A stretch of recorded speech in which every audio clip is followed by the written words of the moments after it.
Hi, welcome. This is the District of Sechelt Committee of the Whole meeting for Wednesday, October the 8th. I'll start with the land acknowledgement. The District of Sechelt is located on the traditional and unceded territory of the Sechelt Nation. We respect the histories, language, and culture of the people of the Sechelt Nation, whose presence continues to enrich this community. So I will call the meeting to order and ask if there's any declaration of conflict. Seeing none. So we will start with the delegations and proclamations. Item 4.1, the draft Sunshine Coast Forest Landscape Plan.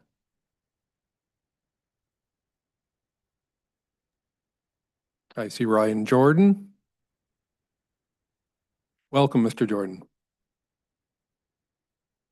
Thank you very much for having us today. I just want to acknowledge that we're joining you and would really like to just express my gratitude towards the elected officials, the staff, and community members for occupying your time today to provide you with an update on the Sunshine Coast Forest Landscape Plan draft. I'm going to just chat with you as quickly as I can, recognizing we have time and acknowledging that I'll have some the team joining me here today. Again, my name is, as the host introduced myself, my name is Ryan Jordan. I'm the Director of Strategic Initiatives with the Ministry of Forests, coming to you from today from the Cowichan Valley, Halkamenim territory. And presenting with me today is Isabelle Hood. She's a representative from the Sechelt Nation, working with us and a number of others on the Sunshine Coast Forest Landscape Plan. Speaking of a number of others, our partners in this plan are, of course, Sechelt Nation, but also the Squamish Nation, Tla'amin, and Jamalco. The plan area is specific to the Sunshine Coast timber supply area and 3 components of the Pacific timber supply area. It does not include some of the area-based tenures like the tree farm license, community forest agreement areas, or First Nations woodland licenses. The scope is fairly narrow. It is fixated on the application of the Forest and Range Practices Act, and we are essentially designing outcomes and guidelines for values prescribed within the scope of the Forest and Range Practices Act, ultimately seeking to develop much more clarity and predictability on the land base for the ministry, our partners, the nations, licensees, and the public as well. And before I jump into the slide deck, I just want to confirm that Isabelle, you want to introduce yourself and then ask Jasmine to pull up the slide deck.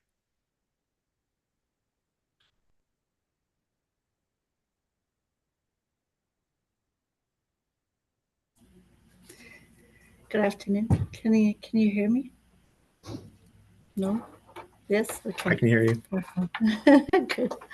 My name is Isabelle Hood. I'm the manager of resource management with the Sechelt Nations, and I sit at the FLP table.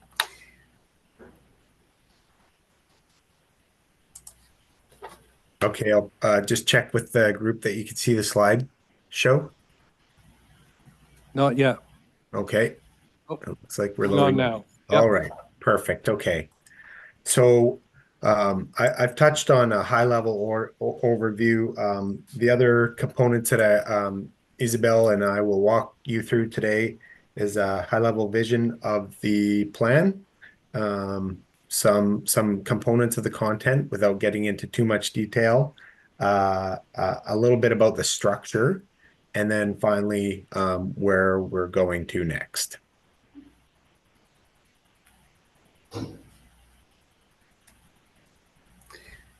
Next Okay. slide.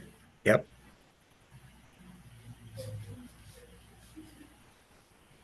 Next slide, please.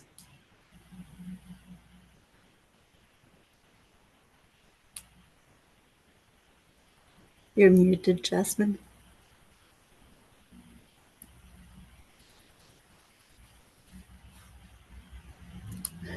Previous slide, please. Thank you. Perfect. When we started the work on the FLP, it was important to establish what the vision was, what the approach, and what we were intending to do. So the nations and the province got together to discuss a joint vision statement. And out of this, it became obvious that the intent was to advance reconciliation under DRIPA, and also to work in partnership and co-management of the FLP, and to align the FLP and support initiative from BC, such as the Old Growth Strategic Review through the FLP, and use it as a tool for this. It was also very obvious that to do so, to support initiatives such as the Old Growth Strategic Review, it was important to understand that there has to be a paradigm shift in the forest management to occur through the FLP. So the province is committed to stewardship, First Nation rights, and the transformed forest industry through this process. Next slide.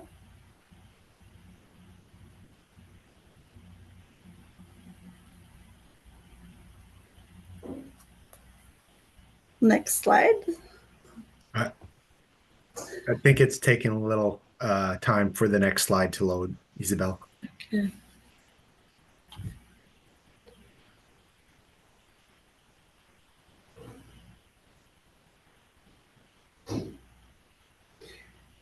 Okay, so I can talk about it while it loads.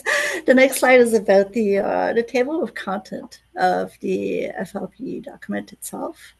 We try to really address every main value that is forest related, and to balance these values into the process of the FLP.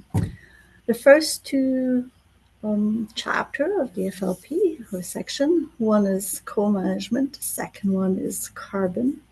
Those sections are not necessarily within the FLP itself. They're kind of treated apart. Aside in different documents, co-management, we're still looking at it. What exactly does it mean? How would it work to the implementation of the FLP? So it's not fully drafted yet. And the other section, carbon, this is out of the scope of the FLP. However, the nations are looking into feasibility, possibility for a carbon project in relationship to the FLP.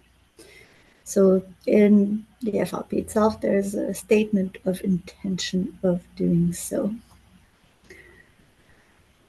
The main section to start with is watershed management. This links directly to the risk to a watershed through development activities. And then we talk about the culture and heritage site protection through forest management.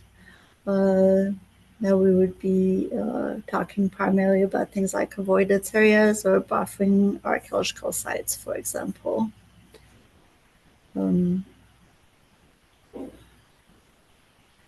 Wait, maybe we'll get to the table of content.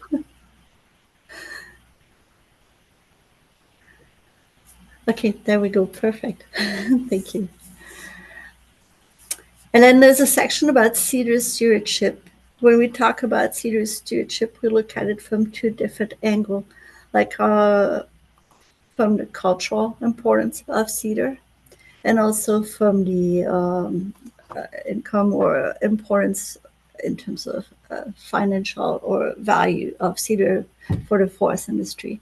So it's really important that within era of climate change, we manage for cedar to be maintained over time.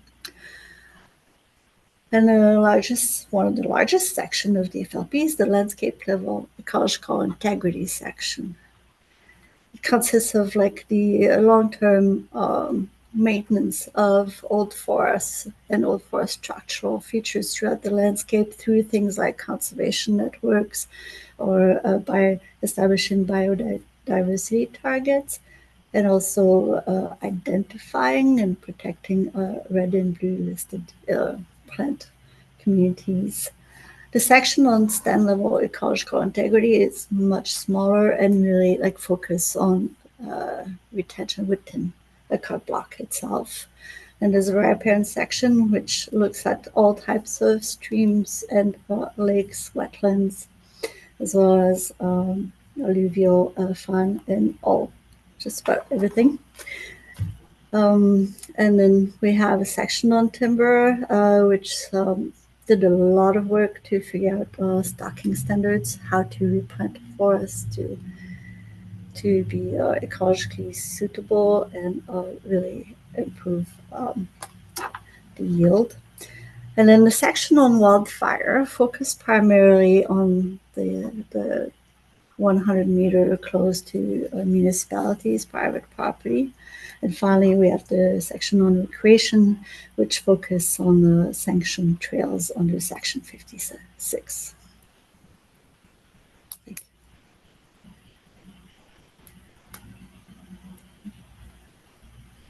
So the slide that I would speak to next is titled Structure of the Plan, just for whoever it is that's running the deck there. Thank you very much, by the way.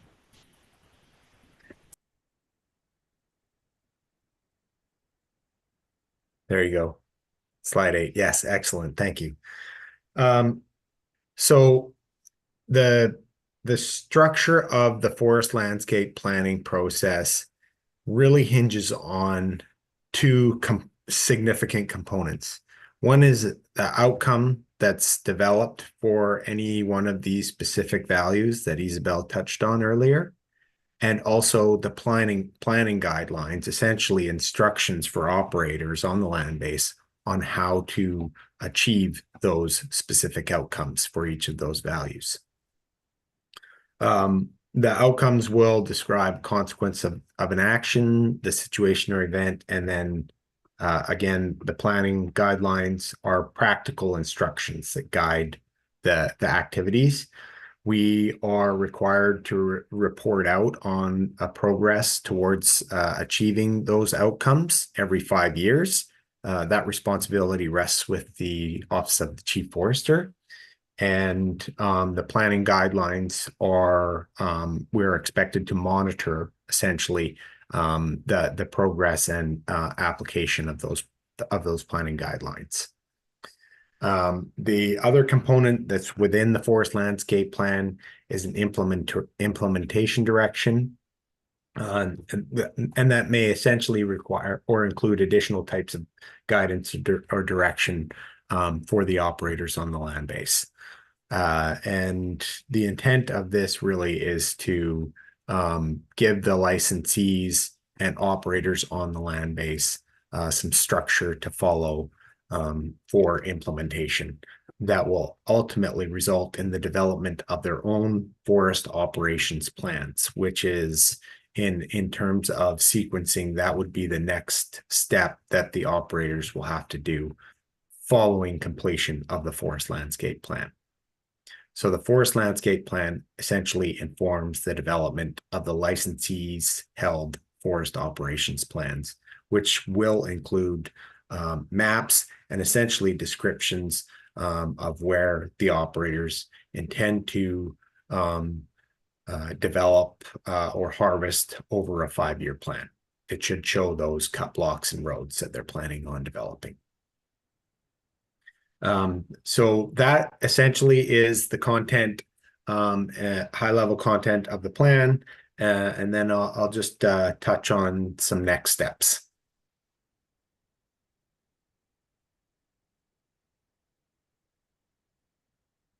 Thank you very much.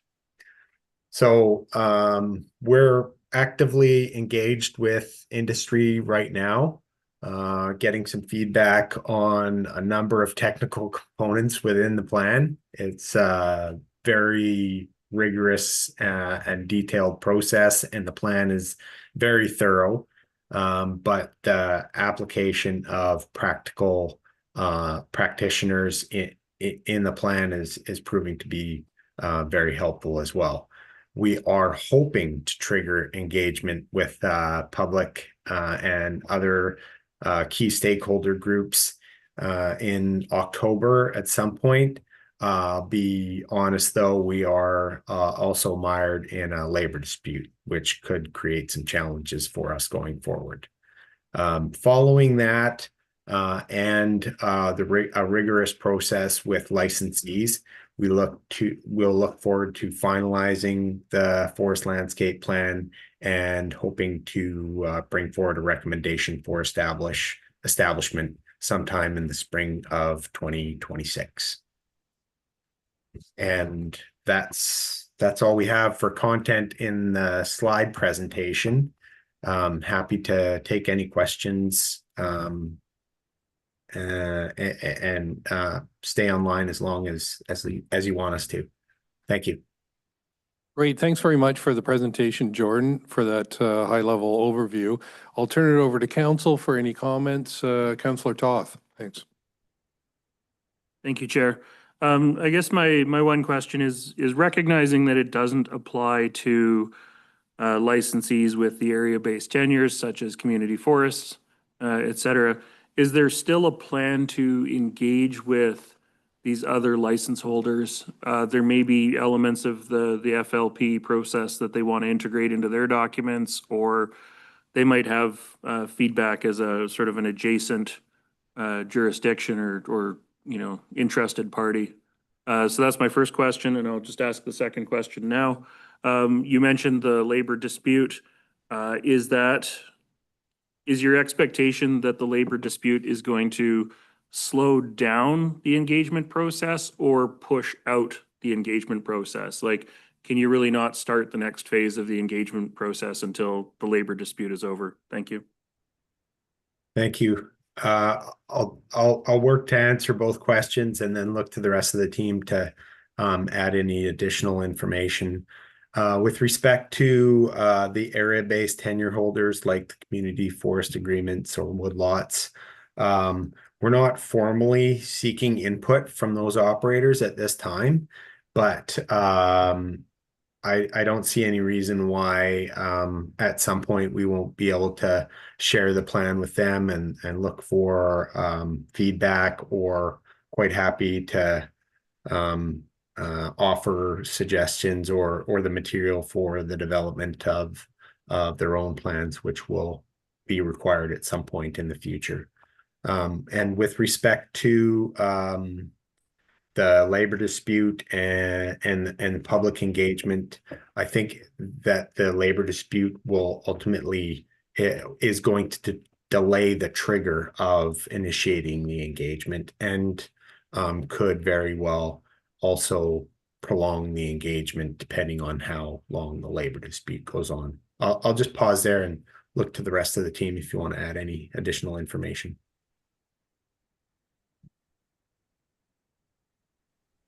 Hey, Ryan, I could just maybe add as well, like for the Sunshine Coast Community Forest in particular, they just submitted a replacement for a stewardship plan that does include a lot of the similar stewardship management that's under the FLP. So there has been some early adaptation of it around things like ecosystem-based management. So yeah, generally speaking, I think they're aware of the process and they've tried to align to the extent possible it's with the FLP. It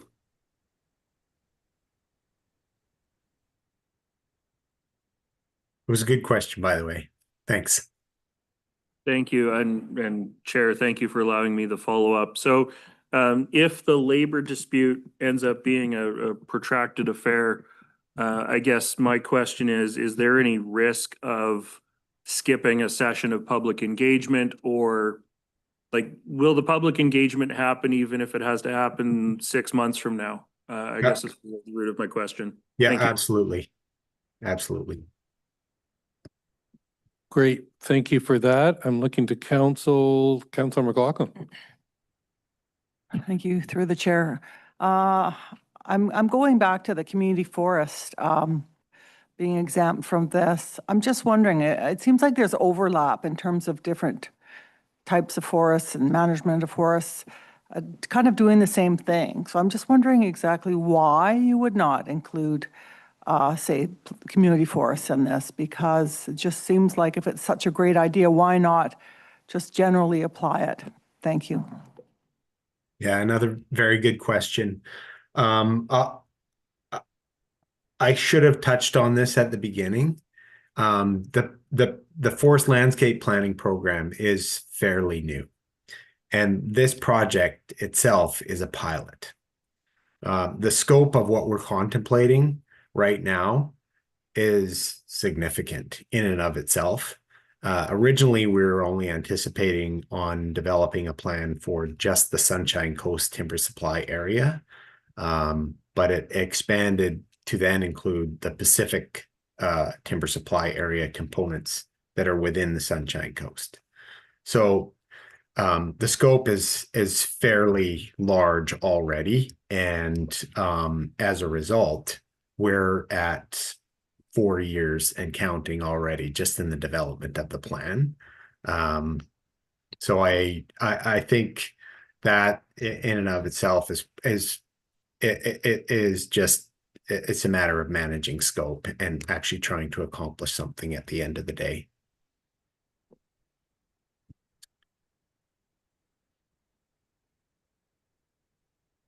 Sorry, we have a follow-up question. Please. Yeah, thanks. I was just looking at the 14 recommendations from the Old Growth Strategic Review, Old Growth Action Plan. And so I think we forget that this is about managing and saving old growth, which is very limited and is critical. And so saying it's just a long process, I mean, in all fairness, I appreciate what you're doing. I just don't think we have the time to save old growth by taking such a very thorough and considerate but too long process. Thanks.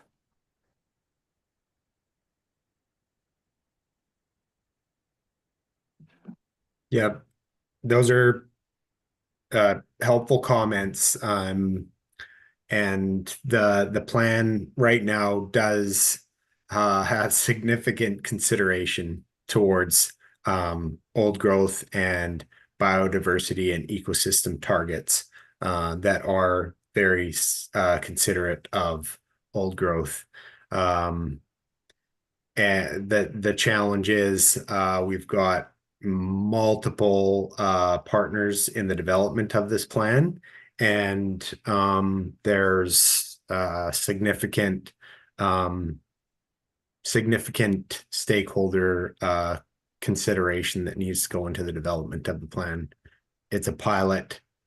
We did not really have a whole lot of guidance or policy framework, so we're kind of charting a path in some respects without a template to follow. Thanks, Mr. Jordan. Councillor Bell. Through the chair, my question is around the consultation process. I know that you're talking about public engagement, and I'm wondering in particular around stakeholder engagement, critical stakeholders in the community. And I'm aware of some issues in the past in terms of cut blocks near watershed management and near watershed and streams. And I'm just curious that the consultation process includes these people that have some concerns in the community around this. So I'd like to know what that looks like for you. We are still, that's another good question and comment. Thank you. We are still fine-tuning the public engagement process. At a high level, we will have open houses. There will be a survey, frequently asked questions distributed, and there will be targeted outreach like this, but also to significantly interested stakeholder groups as well. Great, thank you. Looking forward. I don't see any other comment, so thank you very much, Mr. Jordan. And I really appreciate the overview from your team and look forward to further updates over time. Thank you very much for your time. Thank you. Moving on to business item 5.1, Parks Vending Pad Pilot Review.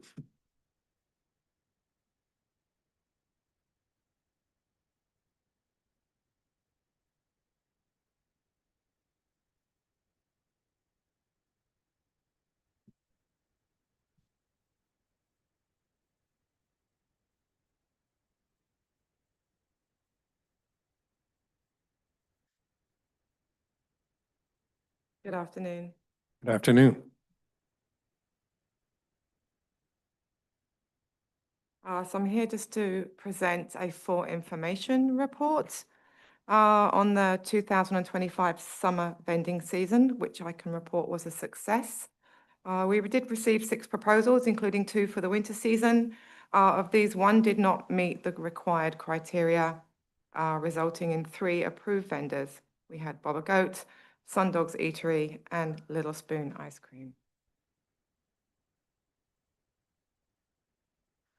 Infrastructure improvements were made at Friendship Park, including the installation of a kiosk which supported 2 30-amp plugs, 1 50-amp outlet, and that was again supported by a 200-amp service.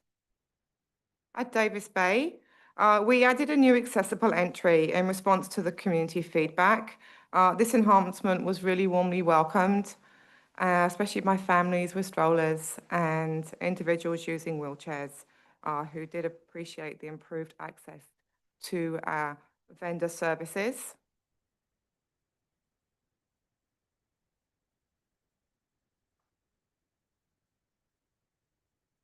Confirmed vendors reported a busy and productive season with an overall performance of up to 12% increase compared to the previous year. In addition to strong sales, vendors contributed to the local economy by employing community members. Customer satisfaction remained high throughout the season. You can see that we have stats there for Davis Bay. I will pop over and show you stats for Friendship Park. As requested by council, we engaged with the community stakeholders and the feedback received was overwhelmingly positive.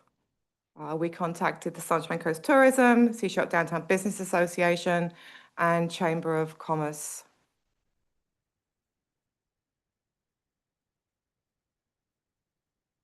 Looking ahead, with strong community engagement, upgraded infrastructure, and increased vendor success, the 2025 summer vending season set a positive foundation for future growth. We are committed to continuing the development of vibrant, accessible spaces that support local businesses and foster community connection. A growing trend in mobile vending is emerging, with more vendors actively seeking space, highlighting the need for thoughtful planning and expanded opportunities in seasons ahead. Requests for expression for interest for the 2025 season will be issued shortly.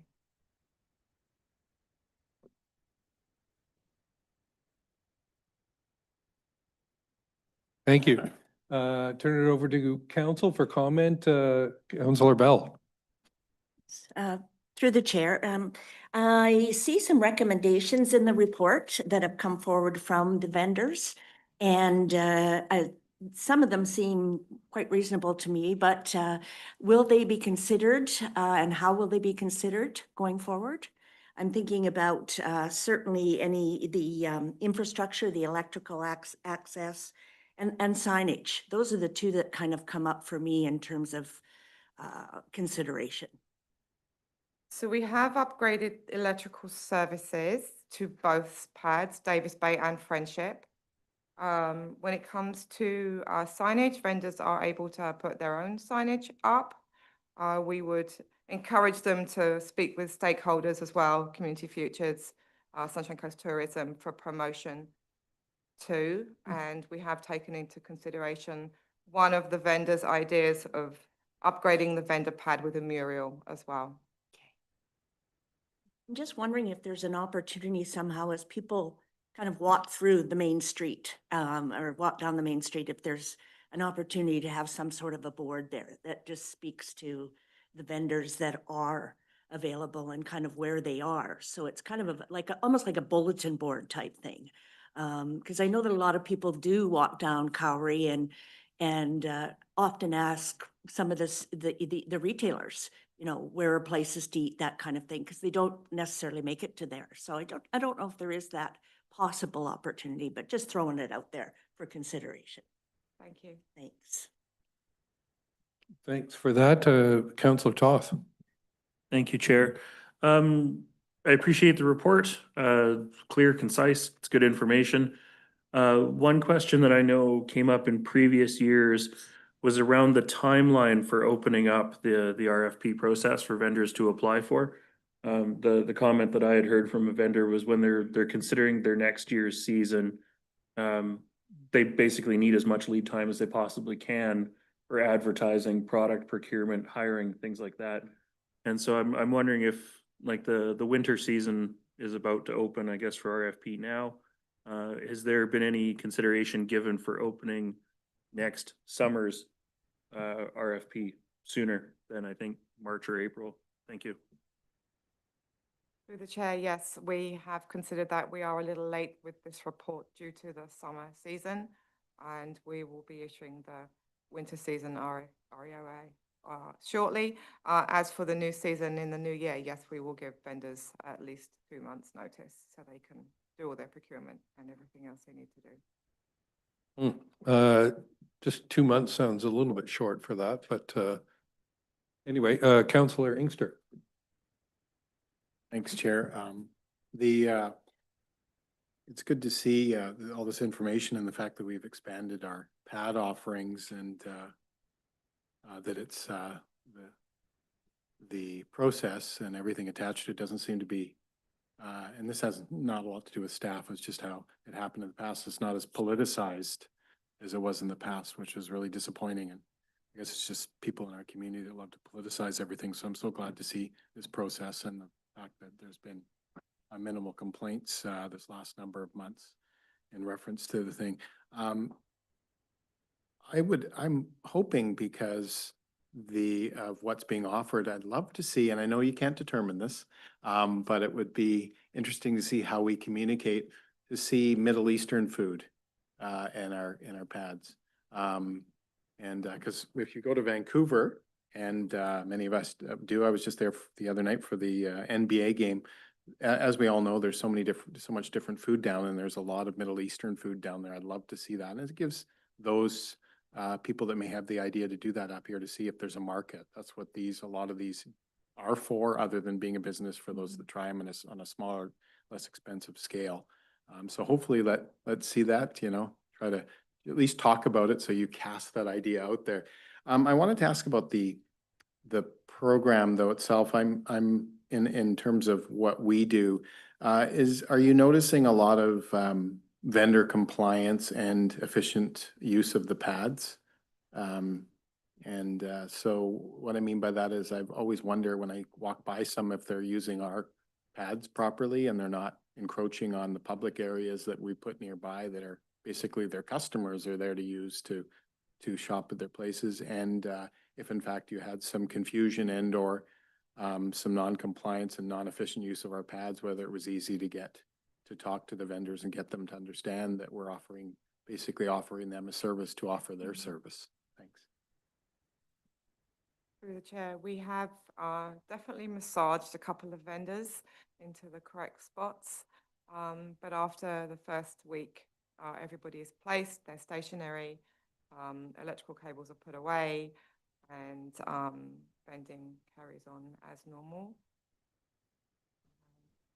Had anything else come forward from the community? We've worked really diligently with the ones that we've had and hopefully look forward to getting more in the future. Great, thanks for that, Councillor McLaughlin.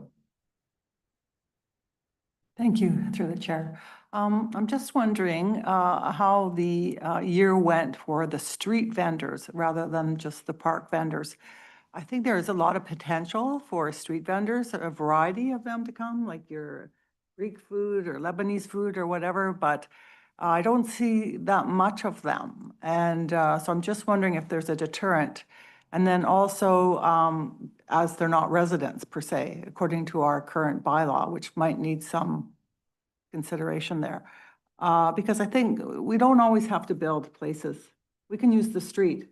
Most of them were street vendors. I remember I went over a year ago to Saskatoon, and they had a bridge, and they had a big festival, and that whole bridge was lined with food vendors. It was kind of crazy, but it just goes to show that food vendors with a truck can line up en masse just about anywhere you want, and it can create quite a nice happening. So it'd be nice to see that happen if it's possible. Even at Davis Bay, I believe that the bollards there have electric conduit to them. So it might be possible to make it more easy for them to just use parking at Davis Bay at times instead of building platforms for them, et cetera, moving forward. So I'm just looking for a kind of a more loose approach that invites more diversity and has more truck vendors that are not permanent. I don't like to see vendors there, say, parked for prolonged periods, even in the winter, but not necessarily open, because I think that just is kind of not the vibe I was looking for. Thank you.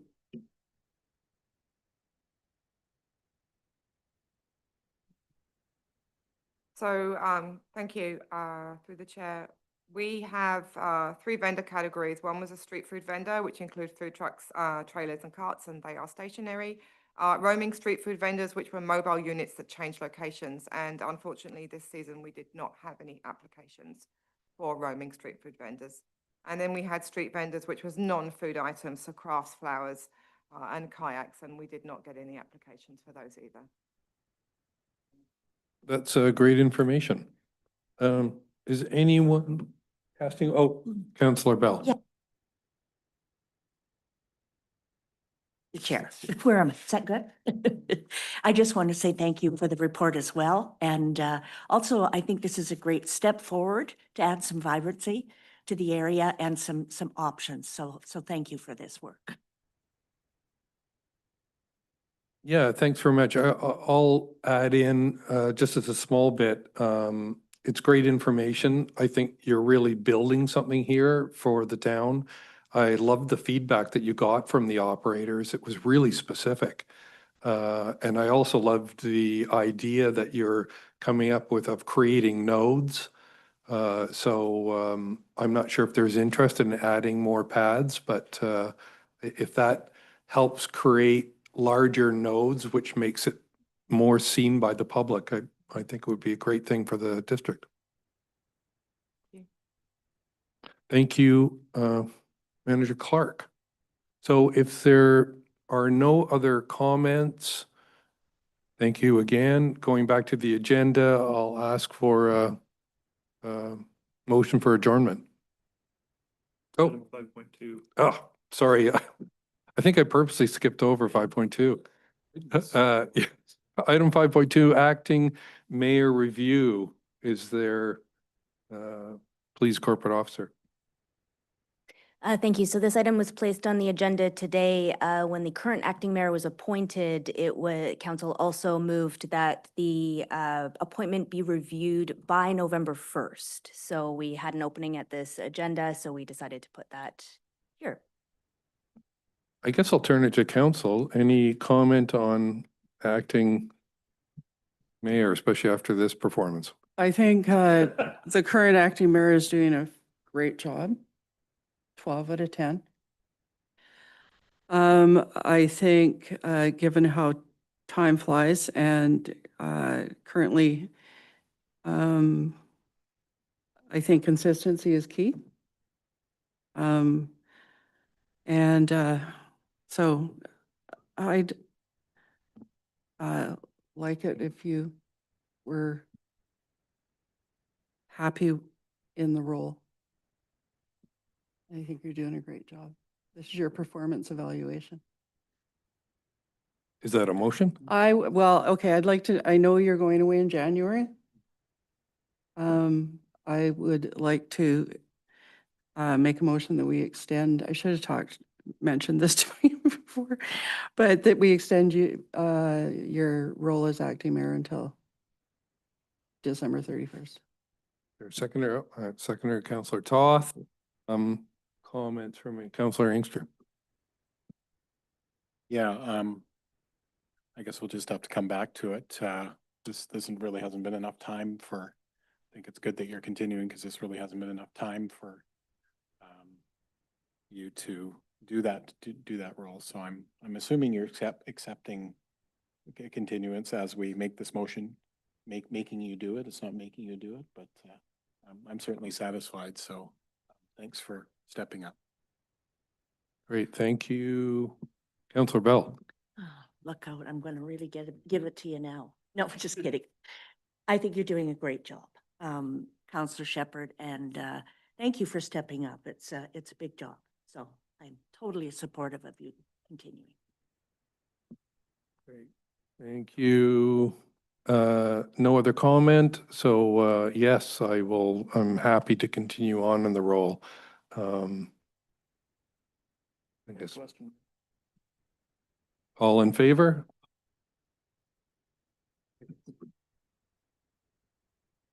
That's passed. Into adjournment. So call for a vote. Everyone in favor? Is there anyone online with any questions? Okay. Great. Thank you very much, everyone. Anything?